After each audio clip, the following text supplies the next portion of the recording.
Recently টলিউডের একজন নামকরা পরিচালক অরুণ রায় মারা গেলেন। ক্যান্সারে অনেকদিন ধরেই ভুগছিলেন। তো লাস্ট সিনেমা তিনি করেছিলেন 'বাঘা যতীন' দেবের সাথে। তো ন্যাচারালি দেবের সাথে একটা ভালো বন্ডিং ছিল। অনেকদিন যাবতই মানুষটা নাকি ক্যান্সারে ভুগছিলেন। কিছুটা রিকভারি হয়েছিল, বাট তার ব্লাডের ক্যান্সার এমনভাবেই স্প্রেড করেছে। অ্যাকচুয়ালি ক্যান্সারটা ফার্স্ট হয়েছিল ফুসফুসে বা লাংস ক্যান্সার। তারপর সেটা ব্লাডে ছড়িয়ে পড়ে এবং সেকেন্ড স্টেজ থেকে ফোর্থ স্টেজ, দেন তারপর বাঁচানো যায়নি। তো বছরের ১ম দিনেই এরকম একটা ঘটনা ঘটেছে। পুরো ব্যাপারটা দেব দাঁড়িয়ে থেকে কন্ট্রোল করেছে। খারাপ লাগলো সবটা জেনে।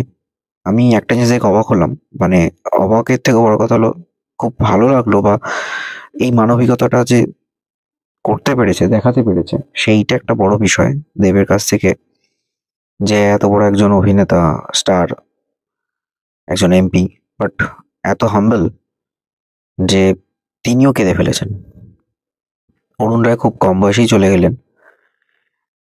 বেসিক্যালি অরুণ রায়কে, যিনি ১১, চোলাই বা বিদয় বানর দীনেশ অথবা বাঘা যতীন এরকম যে ৪টে মুভি করেছিলেন, পরিচালনা করেছিলেন, সেই ৪টেই হচ্ছে হিস্টোরিক্যাল ব্যাকগ্রাউন্ড বেসড।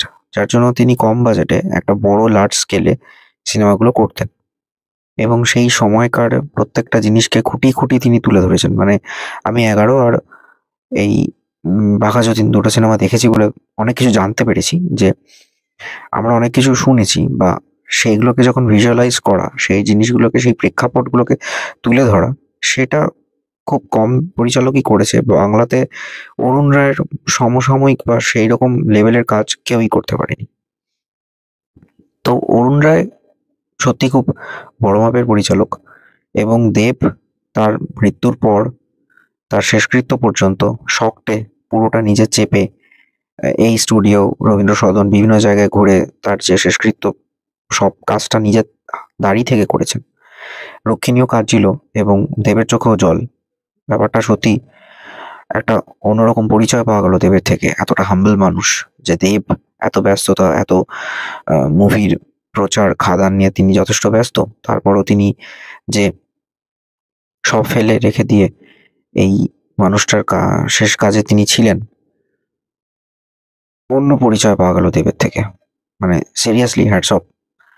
দেবকে নিয়ে অনেকে অনেক রকম ট্রোল করতে পারেন, অনেকে অনেক কিছু বলেছে, বাট সমসাময়িক পর্যায়ের একজন সিম্পল আমাদের ওয়েস্ট বেঙ্গলের ১ নম্বর স্টার অভিনেতা কাম ১ নম্বর প্রোডিউসার, সে এরকম আর ৫টা সাধারণ মানুষের মতো এইভাবে অরুণ রায়ের মতো একজন অনামী পরিচালক, যার সাথে তিনি শেষ ছবিটি করেছিলেন তার 'বাঘা যতীনে', সেখানে যে তিনি তার শেষকৃত্যটা এইভাবে দাঁড়িয়ে থেকে সম্পন্ন করেছেন, তার জন্য হ্যাটস অফ।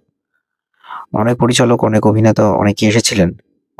কিন্তু অরুণ রায় খুব কম জনের সাথেই কাজ করেছেন, তার মধ্যে দেব। তাই দেবের এই মানবিকতার দিকটা আশা করি অনেকেই দেখেছেন নিশ্চয়ই। সো দেখুন আপনারাও, তাহলে বুঝতে পারবেন ব্যাপারটা। Stay tune on Bong stories. চ্যানেলের বাকি ভিডিওগুলো দেখুন আর প্লিজ চ্যানেলটা সাবস্ক্রাইব করুন, শেয়ার করতে থাকুন ভিডিও।